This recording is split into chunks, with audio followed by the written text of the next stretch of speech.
Bonjour, donc on se retrouve pour une nouvelle vidéo donc consacrée cette fois-ci au portefeuille PEA. Donc c'est la saison 2, l'épisode 7. Nous sommes le 30 mars 2023. Alors le portefeuille n'a pas tellement évolué depuis le mois dernier, puisqu'on est à peu près dans les mêmes valeurs, 78 816 euros, avec une plus-value latente de 23 668 euros. Alors, ce que je vous propose pour l'agenda, donc sur cette vidéo, on va aller très rapidement sur les objectifs et panorama des marchés. Ensuite, on va se concentrer sur la situation du PEA et puis les transactions sur la période, donc sur le mois de mars. Ensuite, je ferai un focus sur le carnet d'ordre et puis comme c'est la fin du premier trimestre, on fera un point en fait sur ce premier trimestre et notamment sur la stratégie que j'avais définie en début d'année.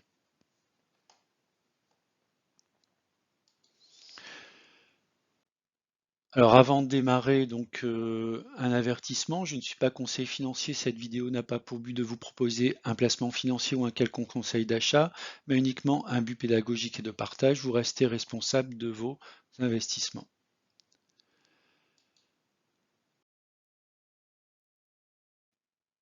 Alors les objectifs personnels avec le PEA, donc c'est un horizon 15 ans avec un objectif donc alors de rendement lorsqu'on aura dépassé les 15 ans, en tout cas de progression du portefeuille de 8% par an, avec un montant initial donc de 63 149 euros, une contribution mensuelle de 600 euros.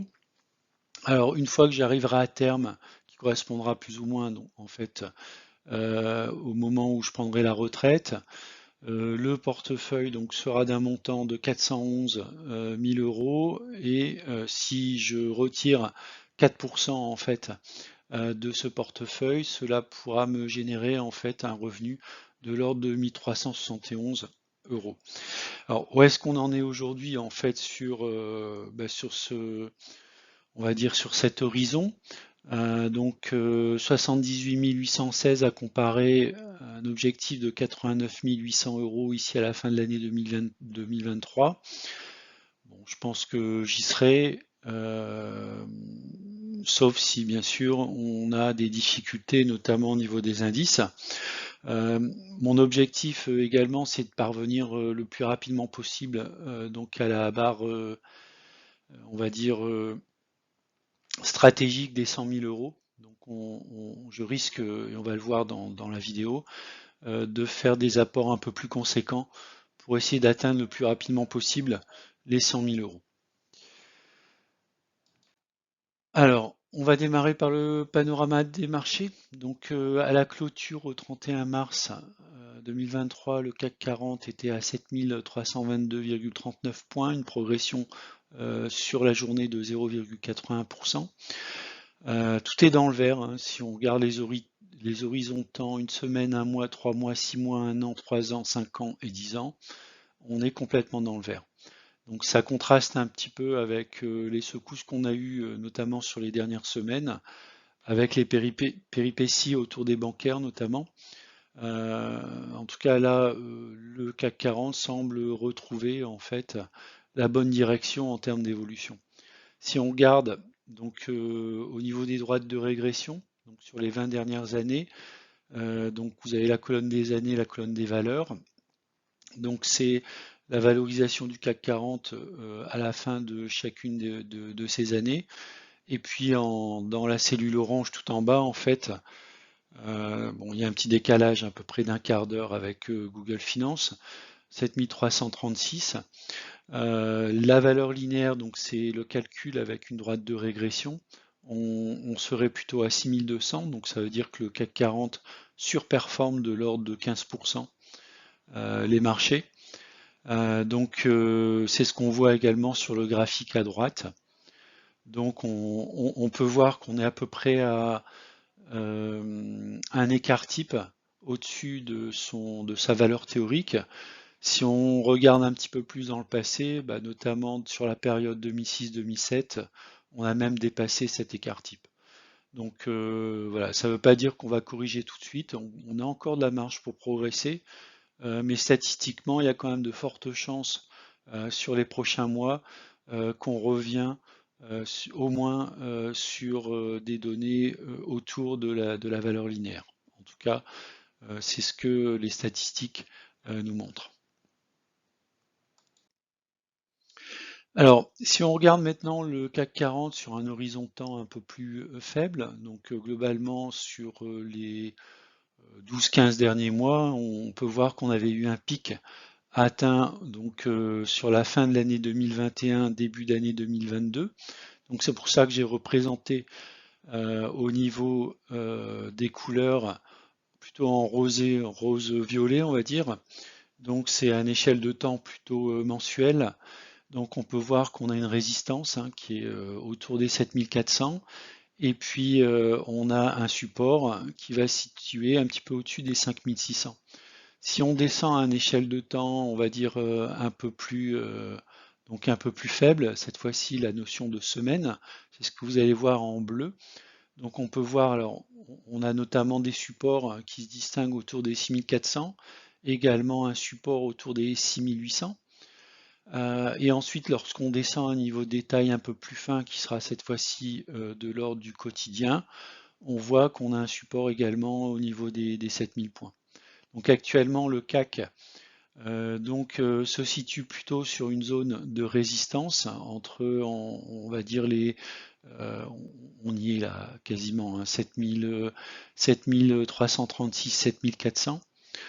Donc là, soit comme on a pu le faire sur les deux dernières fois, on va revenir en fait donc plutôt vers une zone, dans un premier temps, la zone des 7000 et ensuite pourquoi pas la zone des 6800, auquel cas on pourra recharger, notamment si on est positionné sur des ETF autour du CAC 40. Et puis, si on souhaite protéger le portefeuille et qu'on pense qu'il y aura un pullback, ça peut être une zone dans laquelle on peut accumuler par exemple du BX4. Donc on le verra, moi j'ai du BX4, donc j'avais allégé sur des zones notamment autour des 6800, 7000 points. J'en avais gardé un petit peu, mais on verra dans le détail. Et là j'ai rechargé à l'approche en fait de cette zone 6003, 7400. Après, si on est plutôt bullish sur le marché, ce serait pas étonnant que cette fois-ci, à contrario des deux dernières fois, on soit capable en fait bien de monter au-dessus de cette zone des 7400 et puis pourquoi pas partir en fait en direction de sommets qui seraient beaucoup plus hauts.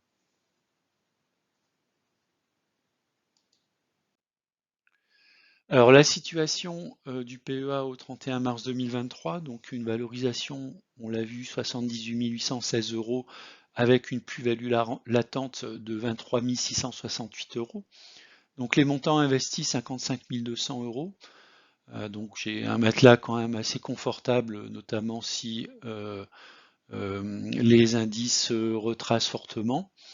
Et puis en termes de dividendes, donc sur le début de l'année, on a touché 133,78 €.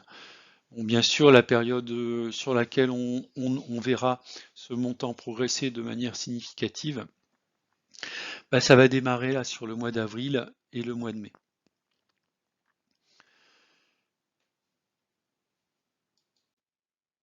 Alors, maintenant, on va regarder toutes les transactions qui ont eu lieu sur la période. Il y en a eu pas mal sur le mois de mars. J'en ai profité pour renforcer et alléger. Euh, alors, tout d'abord, euh, au niveau des apports, donc vous savez que je fais un apport régulier de 600 euros. Cette fois-ci, donc j'ai fait un apport un peu plus conséquent de 2000 euros. En termes de coupons, donc qu'est-ce qu'on a touché comme coupon donc sur Katana Group, 40,50 €. Alors maintenant, en termes d'achat renforcement, donc j'ai mis en vert les achats et en blanc les renforcements. Donc j'ai renforcé Eurofin Scientifique sur la zone des 59 euros. Donc j'utilise la méthode des paliers. J'avais fait une vidéo sur la méthode des paliers pour les personnes qui ont rejoint récemment la chaîne. Moi, mon horizon d'investissement, donc on va dire la granularimétrie, pardon, donc c'est 500 euros. Donc c'est la position globalement que je prends et le palier que je prends lorsque j'investis sur des valeurs ou lorsque j'allège sur des valeurs. J'y vais souvent autour de 500 euros, légèrement en dessous. Je suis sur Bourse Direct, ce qui me permet d'avoir un coût de transaction à 0,99, puisque si je passe au-delà de 500 euros, par exemple 501 ou 502 euros, le coût est de 1,90 €. Donc voilà, je préfère travailler sur les paliers de 500 euros. Parfois, quand je suis pas très sûr de moi, en fait, je travaille sur des niveaux de paliers inférieurs, donc des demi-paliers de 250 euros. Donc si on revient un petit peu donc sur les achats renforcement, donc 8 euros fin scientifique à 59 euros. J'ai donc acheté du Boiron, donc 10 Boirons à 42 euros. 2 téléperformances, donc là on est sur le renforcement. J'ai renforcé également du score, 23 scores à 20,91 €. 9 actions totales à 55 euros. Effectivement, il y a eu un niveau de faiblesse sur Total, donc j'ai vraiment rechargé plusieurs fois, on va le voir. Une fois à 55 euros, une deuxième fois à 53 euros, une troisième fois à 51 euros. Alors même si c'est ma première ligne dans mon portefeuille, j'ai pas hésité à renforcer. Alors ça fait monter mon PRU, je suis encore sur un PRU tout à fait correct, mais par contre j'ai vraiment renforcé cette ligne. J'ai renforcé également Essilor, donc 3 actions à 156 euros. Je suis rentré sur Valeo, j'avais allégé j'avais allégé toutes mes positions sur Valeo.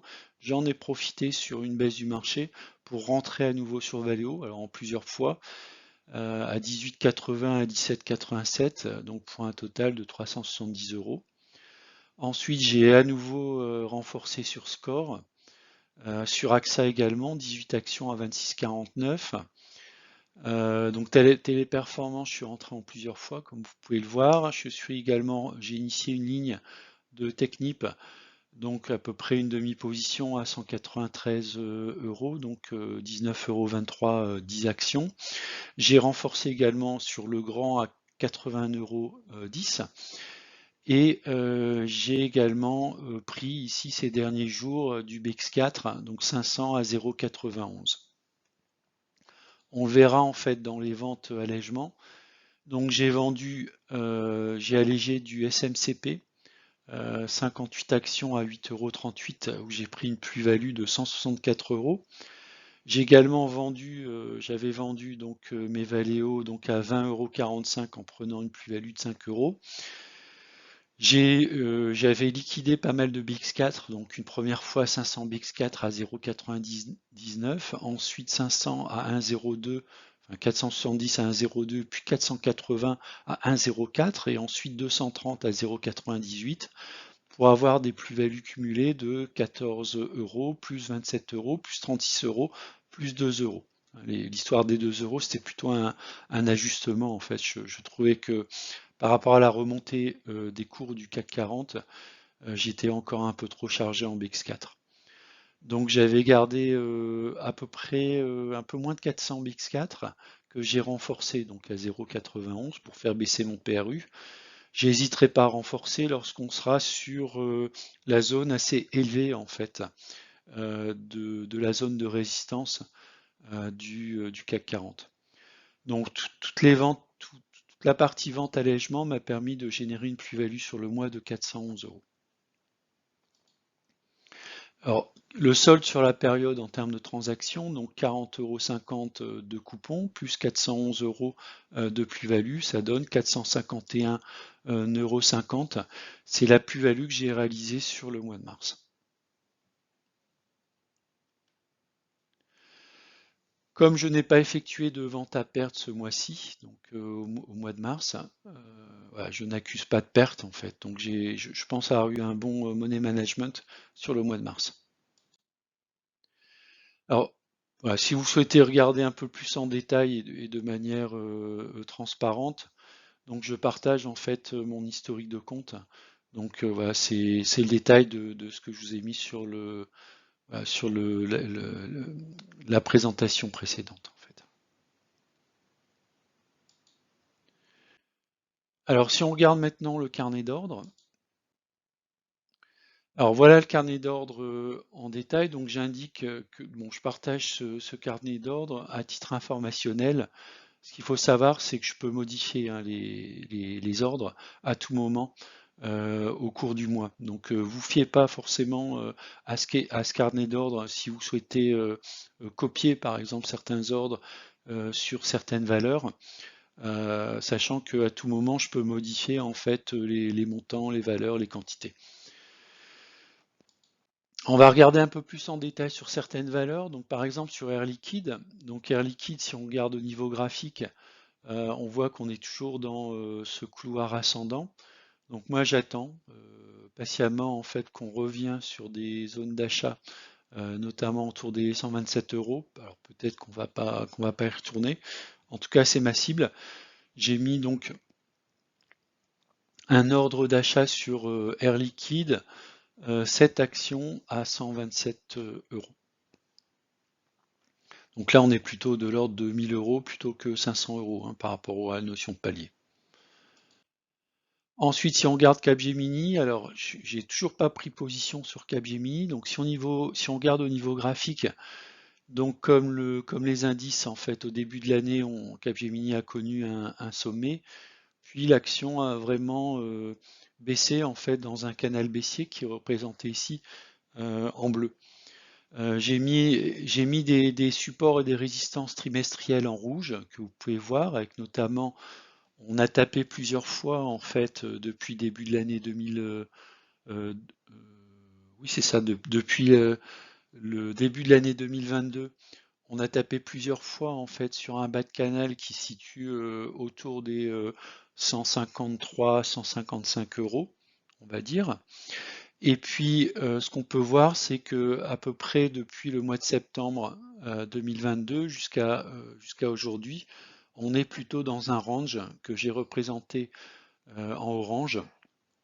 Et puis si on regarde au niveau hebdomadaire, on peut voir qu'autour des 162, 165 euros, on a on a un support en fait. Alors, donc moi je reste néanmoins entre guillemets optimiste sur le fait que l'action pourra revenir en fait sur l'année 2023 sur cette zone qu'elle a tapé de manière régulière en 2022 pour essayer de rentrer sur le cours de l'action. Bon, après, si c'est pas le cas, bon, c'est pas très grave non plus. Essilor Luxottica, alors Essilor Luxottica, on peut voir en fait au niveau trimestriel, on a une zone très importante qui est représentée donc en violet, donc qui est un spectre assez large en fait, hein, entre 133 et 145 euros globalement. Ensuite, si on descend au niveau de la semaine, on peut voir qu'on a un support qui se situe autour des 153, 156 euros. Et puis on a une résistance tout là-haut autour des 184 euros. Donc mon objectif, si l'action Essilor Luxottica retourne dans cette zone en bleu, c'est d'en reprendre. Donc trois actions autour des 155 euros. Éventuellement, si je souhaite m'alléger, j'attendrai plutôt de retourner sur les tops autour des 183, 184 euros.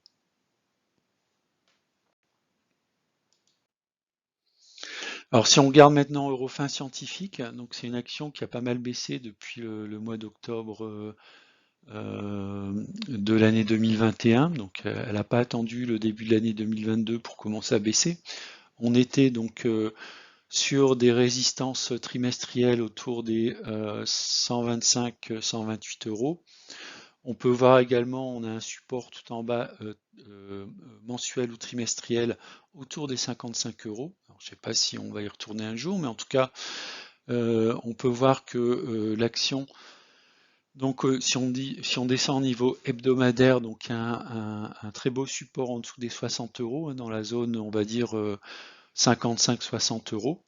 Donc on y est allé plusieurs fois depuis globalement le mois de septembre de l'année dernière. Donc pour moi, donc je vis cette zone-là dans un premier temps donc me renforcer à 58,10 € et ensuite me renforcer à nouveau si on va dans le bas du canal à 56,80 €. On peut voir qu'il y a un gap qui est resté ouvert en fait, qui est représenté en vert sur le graphique autour des 65 €. Et puis si on repart vers le haut, on va voir qu'on a une première résistance journal sur un axe temporel journalier qui va se situer autour de 73 €. Ensuite, si on va un petit peu au-dessus, on va retrouver une résistance autour des 83 €. Ensuite, ce sera les 100 €, puis ensuite les 115 €. Voilà, donc moi, je vais en profiter en fait que l'action fait un range depuis le mois de octobre de l'année dernière. Bon, essayer de me charger en fait en dessous de 60 €, idéalement même recharger encore un peu plus si on descend sur les 55 €, qui semble être quand même un support assez costaud, hein, puisqu'on est sur du plutôt un support mensuel. Et puis ensuite, je commencerai éventuellement à m'alléger lorsqu'on sera plutôt sur la zone, dans un premier temps, sur la zone autour des 83 € et ensuite sur la zone des 100 € si on y parvient dans le courant de l'année. Si on regarde maintenant Interparfums, donc c'est une de mes cibles, j'ai mis un ordre à 65 €.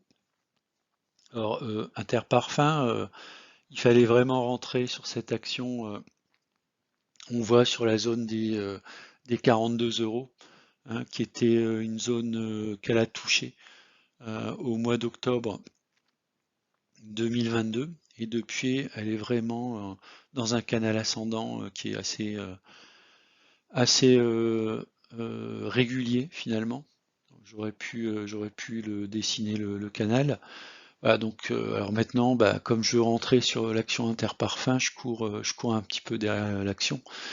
Donc voilà, je me suis donné une zone autour des 65. Donc j'ai mis un ordre à 65 €, peut-être que je vais le caler un petit peu en dessous, 64. Si elle y retourne, elle n'a pas l'air de vouloir y retourner.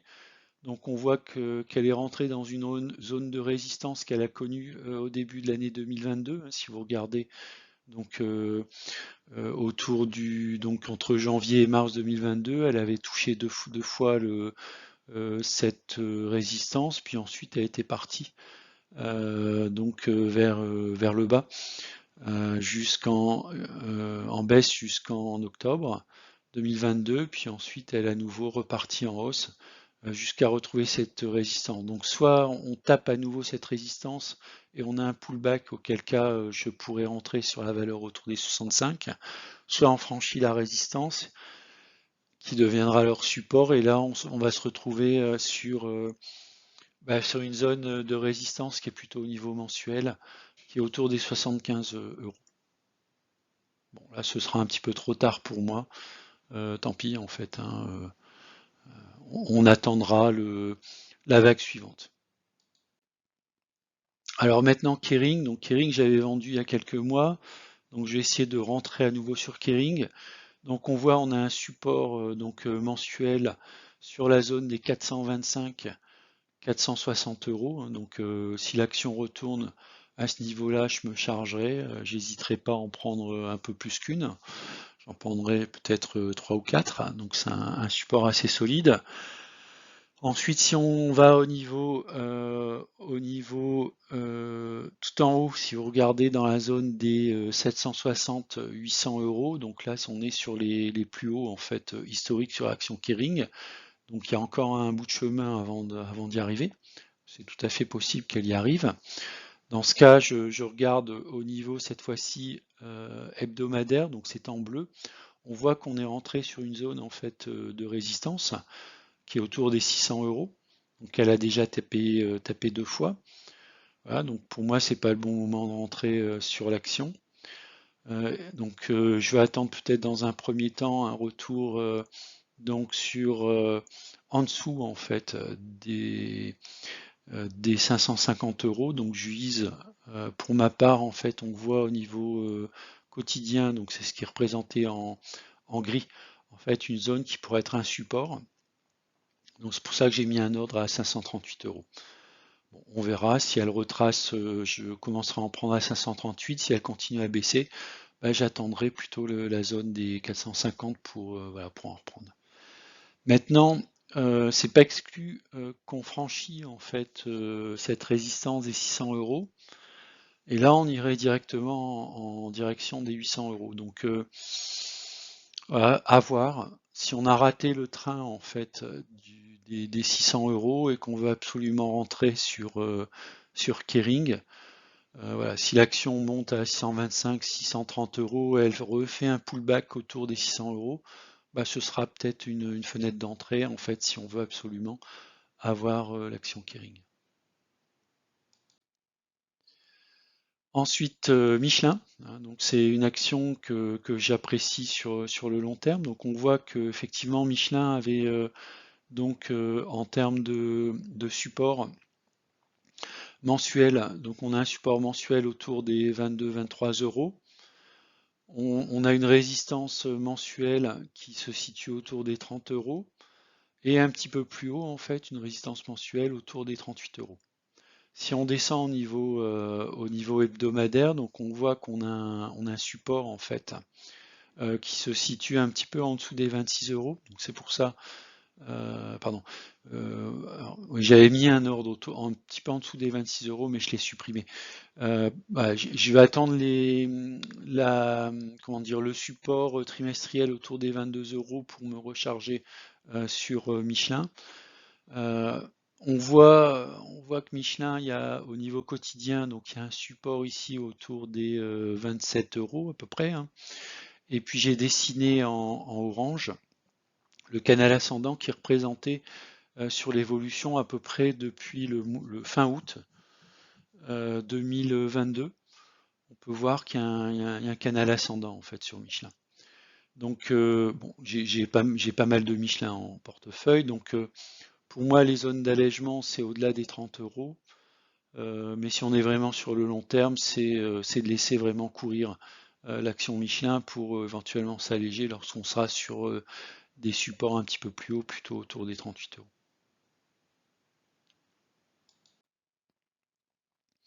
On passe à Sanofi. Donc Sanofi, j'ai mis un ordre de vente à 104 euros qui correspond à une résistance. Donc sur l'échelle mensuelle, donc représentée en violet, on peut voir ici, on est allé à peu près un petit peu en dessous des 102 euros. On peut voir que il n'y a pas si longtemps que ça, au mois de, alors ça devait être sans doute mars-avril 2022, on était autour des 106. Voilà, donc moi j'ai joué un peu safe. J'attends tranquillement les 104 pour m'alléger en fait sur Sanofi. Je me renforcerai j'ai mis un ordre d'achat à 79 euros puisque ça correspond, alors non pas à la zone violette tout en bas et 75-77 euros, mais un support oblique qui pourrait être tracé en fait sur cette zone des 79 euros. Pour moi, 79 euros, c'est vraiment une opportunité. Donc, j'attendrai pas forcément de retourner dans le support mensuel, ici la zone violette, pour me renforcer. Je démarrais mon renforcement dans la zone des 80 euros, notamment si j'ai réussi à alléger sur 104 euros. Voilà, c'était la revue en fait de mon carnet d'ordre. Alors, j'ai pas fait toutes les actions pour pas avoir une vidéo trop longue. Maintenant, je vais revenir. On est à la fin du premier trimestre. Je vais revenir sur la stratégie en fait. Alors, si vous vous souvenez, la stratégie en fait, j'en ai plusieurs. Donc, la première, c'est assurer un minimum de 4% de rendement via les dividendes, notamment en sélectionnant des actions à dividendes le plus sécurisées possible. La deuxième stratégie, c'était réaliser un peu plus de 4% de plus-value annuelle sur le portefeuille PEA-PME, tout simplement en sélectionnant et en accumulant des valeurs de croissance les plus prédictives possibles. Également en faisant du trading court moyen terme et en investissant également sur les ETF SP500 et Nasdaq 100. Et la troisième stratégie, c'était utiliser le money management en, en limitant au maximum le risque de perte maximum, hein, je l'avais évalué à 1%. C'est-à-dire si une de mes lignes dans mon portefeuille perd plus de 700 euros, eh bien je dois couper ma perte. Alors, je sais, c'est pas évident, notamment sur des actions à rendement qui peuvent être pas très loin de ce seuil, mais bon, c'est une règle que je me suis définie et je vais l'appliquer à la lettre.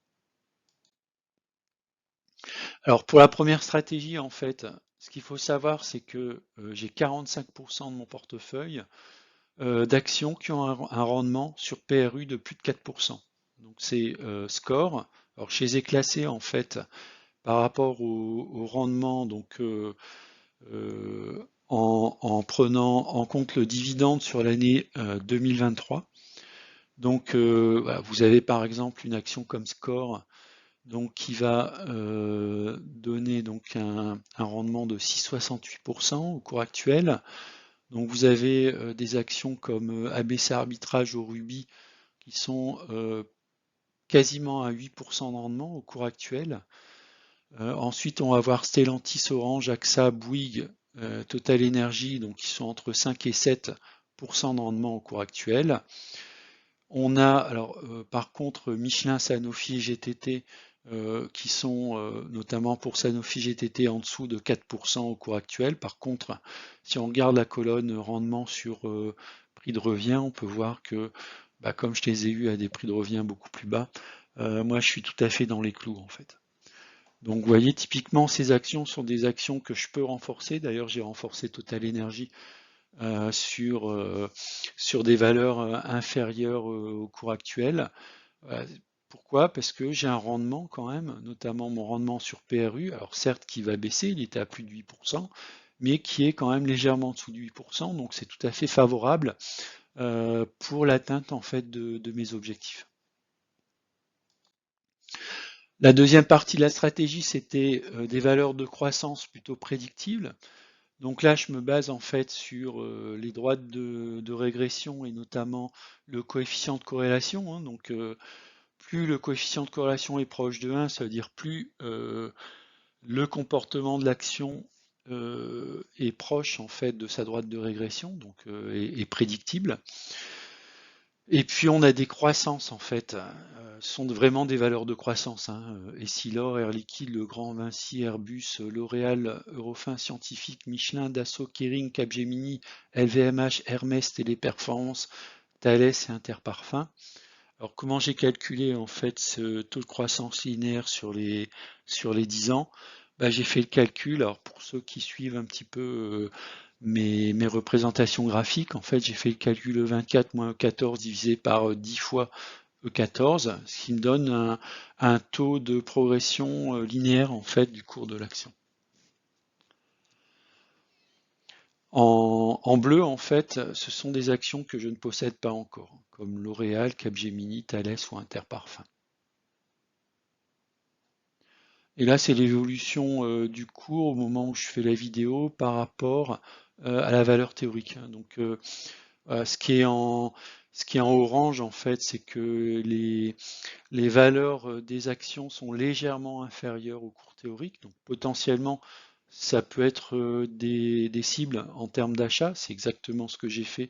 Si on regarde mon carnet d'ordre, j'ai Eurofins Scientifique dans ma cible, j'ai Dassault dans ma cible, j'ai Téléperformance dans ma cible. Et puis celles qui sont en blanc, c'est celles qui sont plutôt, qui sont pas forcément achetables. En tout cas, si on en possède.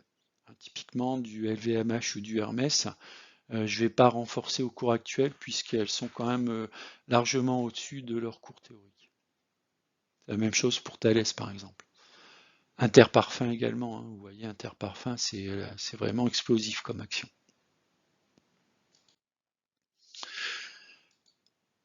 Alors le money management, donc risque de perte maximum, hein, j'avais dit 1%, soit 700 euros. Donc j'ai une action qui est sous surveillance, c'est Ruby. Alors même si Ruby, c'est une action qui distribue un bon dividende, je suis quand même à moins 500 euros de moins-value, donc attention, je me rapproche en fait de mes 700 euros de moins-value. Donc je serai obligé d'alléger ou de vendre Voilà, donc vendre partiellement ou globalement ma ligne sur Ruby.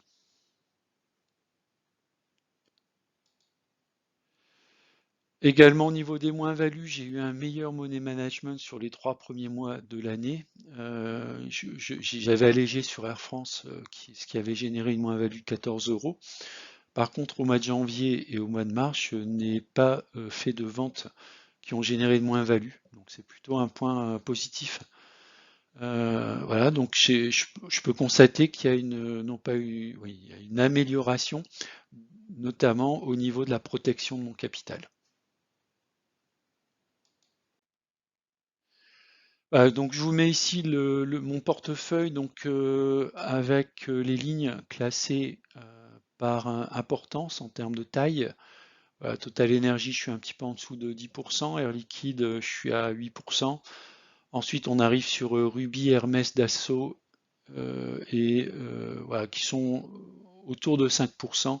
Puis après, c'est le reste en fait. Donc j'ai beaucoup de lignes, mais des positions relativement faibles dans le portefeuille. Donc assez peu exposé finalement aux aléas des cours sur ces différentes actions. Ma stratégie sur l'ensemble de ces actions, eh bien, c'est une stratégie de renforcement et d'allègement lorsque je vais être dans les zones que j'ai déterminées au niveau des différentes analyses graphiques, et également au niveau des droites de régression. Voilà, j'ai terminé la vidéo. Je vous remercie de l'avoir regardé. Si vous avez des commentaires, n'hésitez pas à les mettre. Je suis toujours intéressé en fait de lire vos commentaires. Alors soit sur des actions que vous possédez également dans votre portefeuille qui sont communes également à mon portefeuille, peut-être des avis sur des points d'entrée, des points de sortie, éventuellement même des actions qui sont dans votre scope et que vous pensez qui pourraient m'intéresser et de les intégrer dans mon portefeuille. Moi, c'est également l'un des objectifs de ma chaîne, hein, c'est d'échanger. Je partage donc mon portefeuille avec vous.